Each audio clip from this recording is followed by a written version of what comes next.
All right. If you were here before, welcome back. If you weren't, welcome. My name is Jim Way. I'm Executive Director of the American Astronautical Society. We're the hosts for your technical sessions here for the 2025 ISSRD. Um, Welcome back. Great to have you here. We are really happy with our collaboration with the ISS National Labs in putting this all together. We wish we could have all been together in Seattle, but things change and we've adapted, and we're trying to make sure that we exhibit as much of the work as we possibly can. So um, we're really happy to, again, like I said, be in collaboration with the ISS National Labs. And unfortunately for this session, we've only got a couple of presentations. So it'll be quick, but be ready with your questions for our presenters, and we'll make the most of it. So without any further ado, let me turn it over to our session chair right now. It's Ryan Reeves. He's Technical Director for Research and Innovation at the ISS National Labs. Ryan, take it away. All right, well, thank you very much, Jim. Appreciate it, and we're looking forward to the speakers today. As Jim mentioned, we just have two for this session, so if there are questions, I'll extend that out a little bit to allow for as much question and answer period as there's interest from the community. So to talk a little bit about how we're going to work this, it's going to work the same way if you were here for the first morning session. So we'll first present the 5-minute executive summary from our speaker, and then I'll open it up for questions. If you have questions, you're not going to be able to come on camera, so please use the Q&A tab down at the bottom of your screen to submit your questions, and then I'll read those out loud. After we've gone through the questions that we have, then we'll move on to our second speaker for today. Let's see. If you are interested in the full, so these are going to be 5-minute presentations. If you're interested in the full the presentation, the full 20-minute presentations, those are available on the website. Jim has put the link in the chat, so please take a look at that. Even in your spare time, if you missed some sessions, you'll be able to do that. And Jim, I believe from the previous session that these are being recorded and will be available to participants, afterwards as well, right? Okay. That's correct, Ryan. All right. Well, very good. So with no further ado, we'll get started with our first speaker. We have Priyanka Prasad from the University of Southern California, and we'll start off with her 5-minute executive summary presentation. Good morning. My name is Priyanka, and today I'll be presenting HAL5 or High Autonomy Level 5 for Smart Data Management System on the International Space Station. It is an AI-based solution to one of the most pressing challenges aboard the ISS, managing massive amounts of data efficiently. First, I want to thank my professor, mentors, and peers for their encouragement and support throughout this project. We'll sort of run through the introduction, history, problem statement, and the solution proposed for HAL5, research on it, challenges, future scope, and references.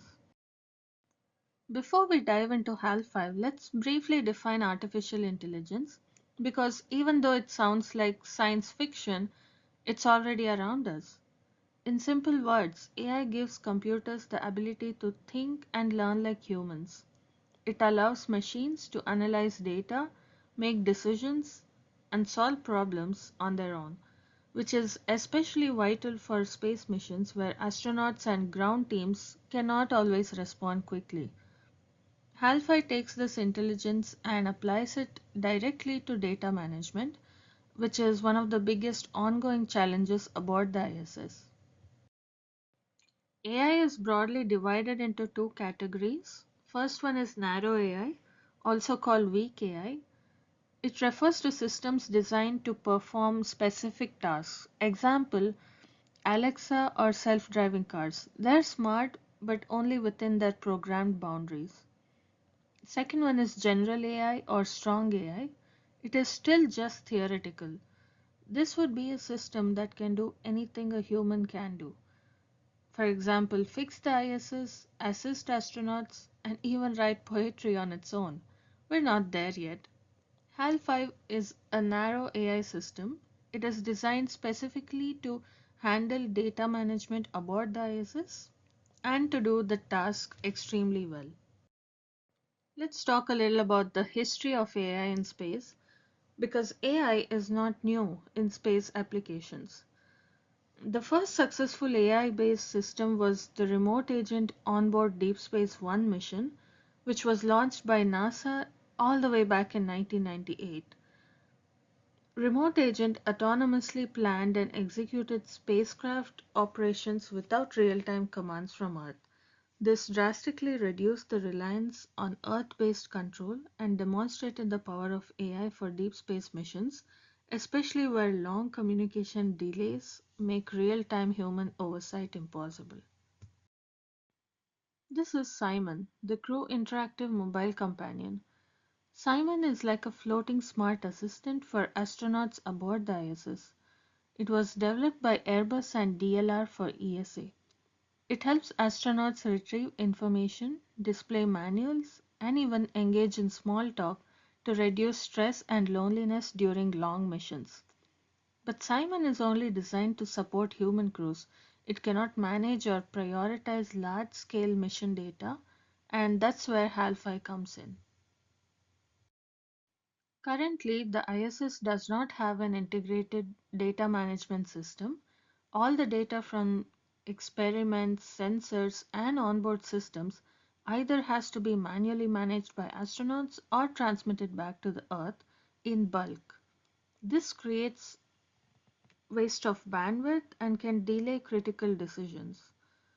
As more experiments and instruments are added, this problem will grow exponentially, and once the ISS becomes uncrewed, the problem becomes even more severe.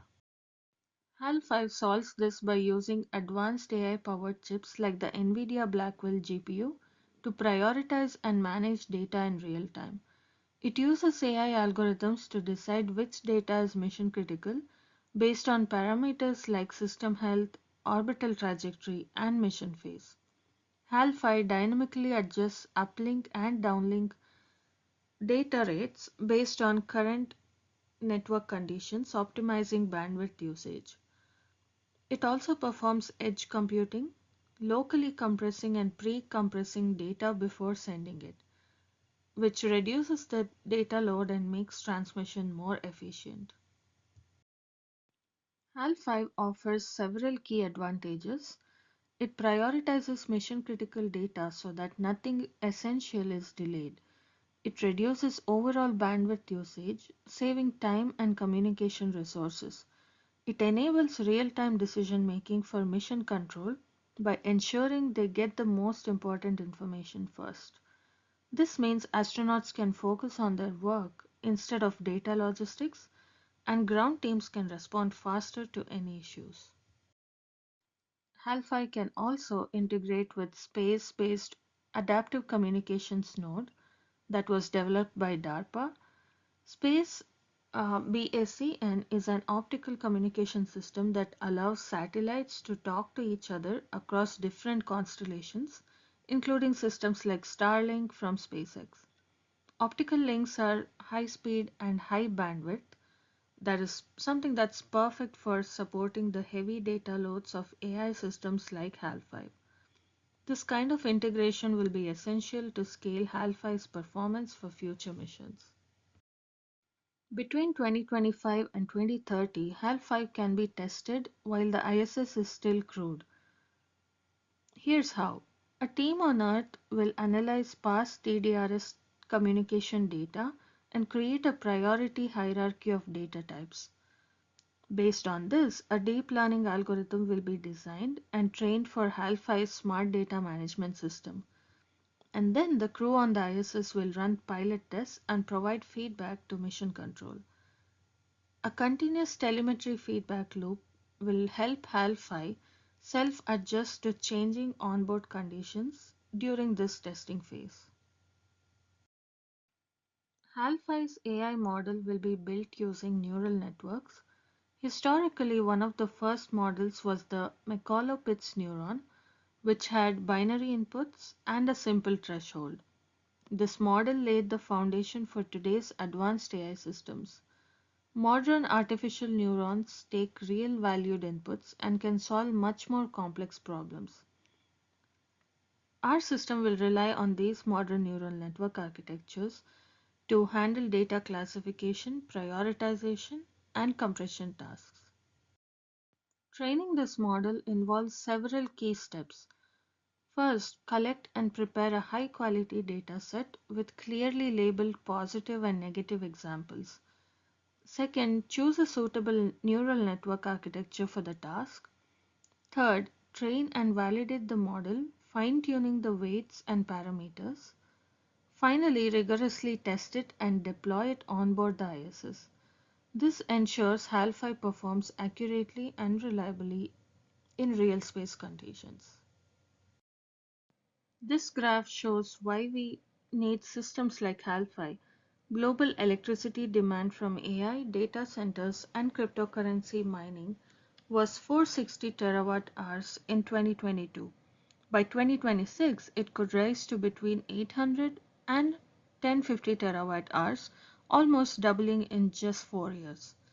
This means we must design AI systems to be efficient and selective in how they handle data. This bar chart shows how each generation of AI accelerators delivers better performance but consumes significantly more power. This is becoming a huge challenge. If we keep scaling AI without considering power limits, we'll hit a wall. HAL5 directly addresses this by being lightweight and energy efficient.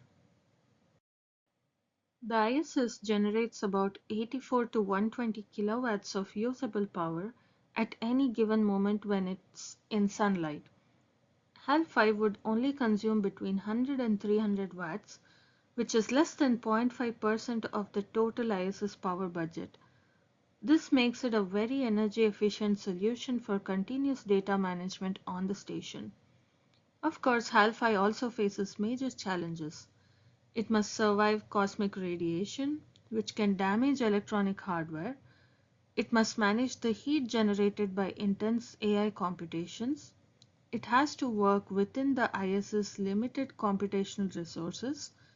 It must integrate seamlessly with complex legacy ISS systems. And it must be trained on space-specific datasets, which are often limited or hard to collect. To conclude, AI represents the future of space exploration, not only making missions safer and more efficient, but also enabling more ambitious projects. With AI handling routine tasks and managing experiments, astronauts can focus on more complex tasks and deep space missions. AI will be the nexus for human-robot collaboration on the ISS and beyond, pushing the boundaries of our space capabilities. HAL5 is inspired by HAL 9000, an AI agent in 2001 A Space Odyssey movie.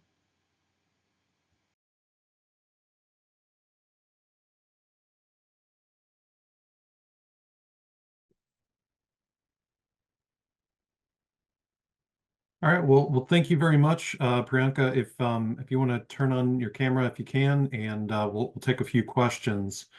Um, so the one question here that we have open is that is the prioritization model seems based on a nominal operational state. Will you also train the model to recognize anomalous states such as sudden power drops following a molecular orbital debris strike on a solar array?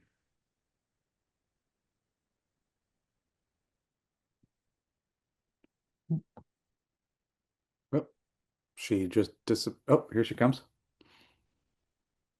Priyanka, are you there?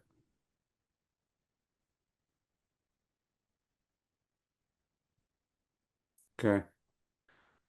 It doesn't seem like Priyanka's audio is working, unfortunately.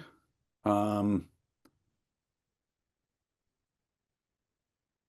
Okay, so what we'll do, I guess, is we'll ask Priyanka to type her answer into the uh, Q&A tool directly. So Priyanka, you did that with one question previously. You can do so with the other one, and we'll go that route, I guess. Yeah, Unless Priyanka, Jim, are you there? maybe, yeah, Jim, maybe what we can do is maybe we can go to the next presentation and then that'll give Priyanka some time to try to figure out the audio. And if she's able to get that up and going, then maybe we can continue with the questions after that. You bet. That Okay. sounds good. So, and interestingly, I'm looking in our list of panelists or attendees, and I do not see our next presenter in there. If you are subbing in, we're looking for David Barnhart. If if you're subbing in for David, please raise your hand. Uh, I see Jackson Hill is raising his hand, but I'm not sure why. Oh, I'm seeing no. Okay, never mind that. Seeing a whole lot of people raising their hands, and I'm pretty sure they're not subs for Mr. Barnhart. So, yeah, Jules, on the AS side, why don't we go ahead and run the next presentation, and then Priyanka, please stay on and see if we can get your audio working for questions.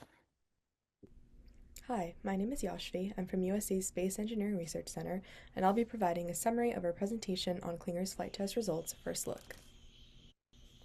Clingers, which stands for Compliant, Low-Profile, Independent, Non-Protruding, Genderless, and Electronic Rendezvous System, is a standalone element that can be attached to any active or passive object in space as a common docking system.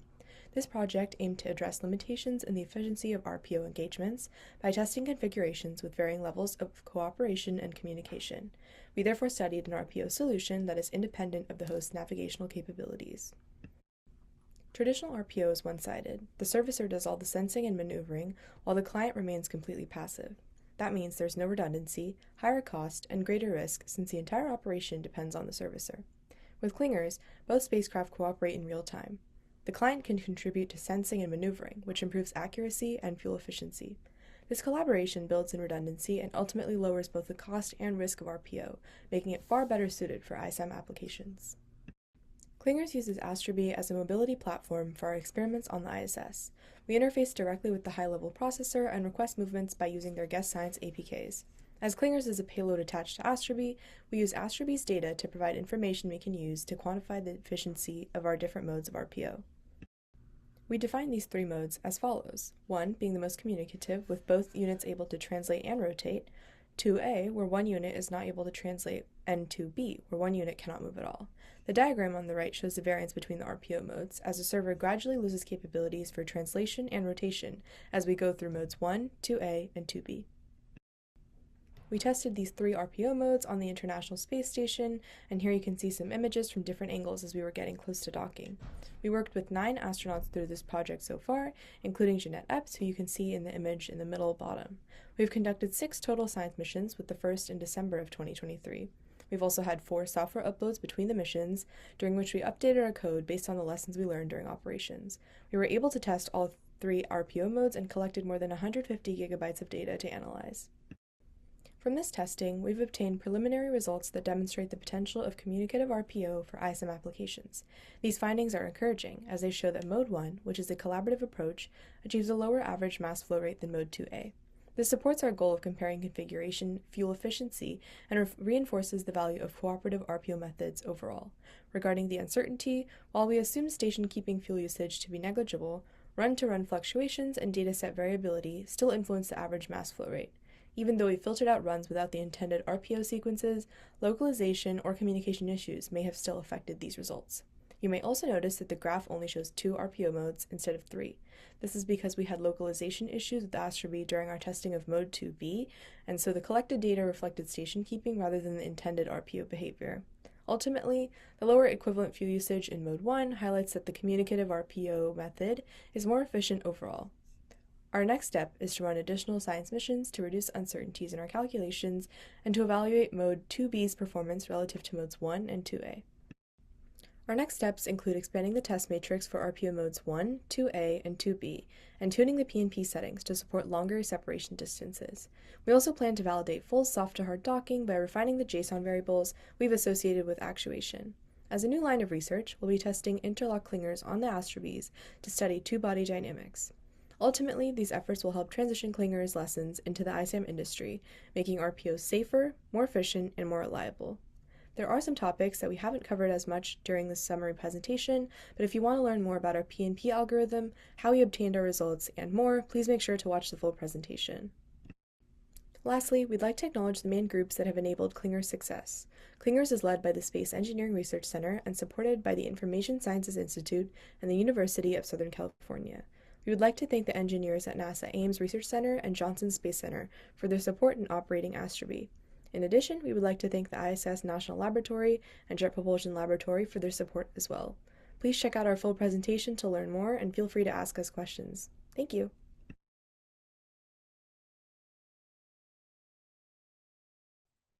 Okay. Well, great. Thank you. It looks like we have two speakers here for our second session, Jackson and Yashvi. For our first session, our first presentation, Priyanka, have you been able to figure out your audio yet? Okay, so sounds like maybe not quite yet. If you're able to at any point, please interject, and we can go back to some of your questions. Otherwise, if you continue answering them online, that might be the best thing that we can do for that. For Yashvi and Jackson, thank you. If there are any questions, please submit them in the chat, not in the chat, in the Q&A tab, and we'll be able to answer those. So there's a question in the chat here about how much testing has been done on the ground. Can you talk about what you've done on the ground and then what you've done on the ISS to date, and what the next steps that you see for this experiment be? Yeah, absolutely. Happy to take that question. And then my audio is fine, just to confirm? Yes. Yep. Okay, great. Yeah. So we document this a little bit more in our full presentation. And to give a summary of that, Clingers went from an on-the-ground testing just to ensure the mechanism docked just on a no context dynamic table, benchtop testing. We migrated up to our own air-bearing platform. So the Space Engineering Research Center at CERC has its own glass float table, which, if you're not familiar, works like a reverse air hockey table, like I like to describe it, with air bearings pressurizing air down or onto the table, lifting up our float robots, our float bots, a couple microns off the table to provide frictionless contact dynamics. So we were able to fully test the Clingers algorithm in 3 degrees of freedom, as our float bots also have active positional and rotational control.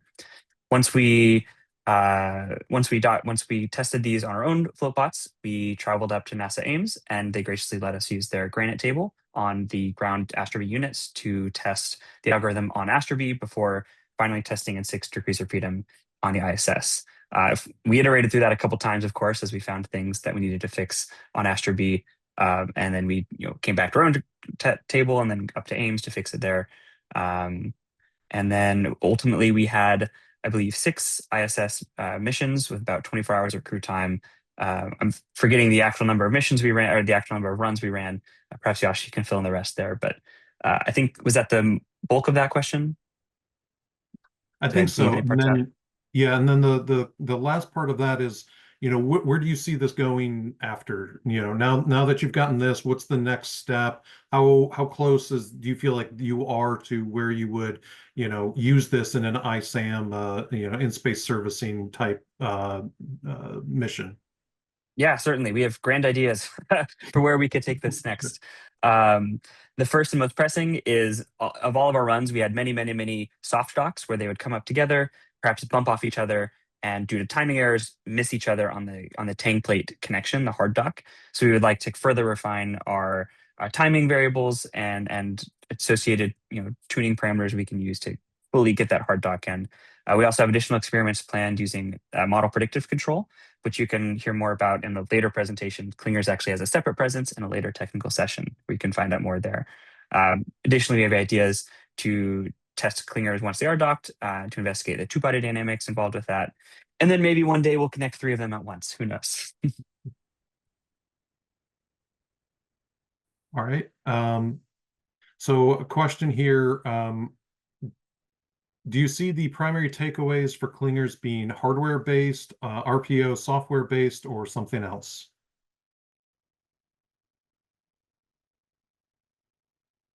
Yeah, I can take a little bit of this one too.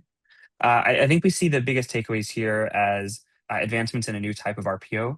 As was alluded to in the summary presentation, most RPO done today is done with one fixed body and one moving body to come in and dock with it.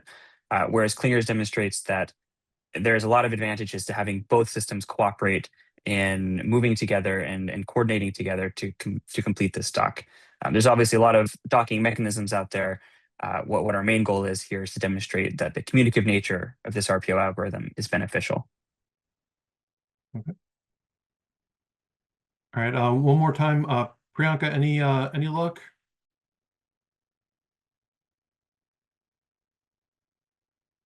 All right. It doesn't appear so, and it doesn't look like. Oh, here we go. One more question. To what extent do your operations make use or consider? All right, so there's an ISO space systems RPO or on-orbit servicing practices and principles. I don't know if you're able to see that question fully yourselves to kind of, I don't want to read out a string of numbers, but if you're able to see that and kind of address that question. Yes, I do see the question written in there. I'm not sure I have a great answer for that now, but you can reach us. You can reach myself at jthill@usc.edu if you want to reach out, and maybe we can talk about that more further. Okay. All right, Jim. Well, I think that's all the questions that we have, in the chat. And unless you have anything else, I think that kind of concludes maybe our session for today, for at least this part of it. Yeah, I don't have anything else right now, so just want to thank you both for coming in and doing this. And Priyanka, we're very sorry we can't get your audio working here. Not sure what's going on, but people's information is in the online program, and so you can reach out to them. And Priyanka was answering questions live in the chat. So. Priyanka, why don't you put your information in the chat just in case anybody wants to reach out to you directly? And then, yeah, I think we're good for now. Ryan, do you want to close it out, or do you want me to? Sure, yeah, I can. Thank you very much to our speakers. Again, if you're interested in a lot of this information, please go to the website. You'll have like the full presentations. You'll be able to learn a whole lot more. For now, that concludes this part of the session. All the presentations are online. And the next session is going to be technology demonstration, which will start at 1:30 p.m. Eastern time, so in an hour and a half from now. So we very much look forward to you coming back and continuing to learn about all the great stuff happening up on the ISS right now. Excellent. All right. Thanks all. All right, See you thank you. later.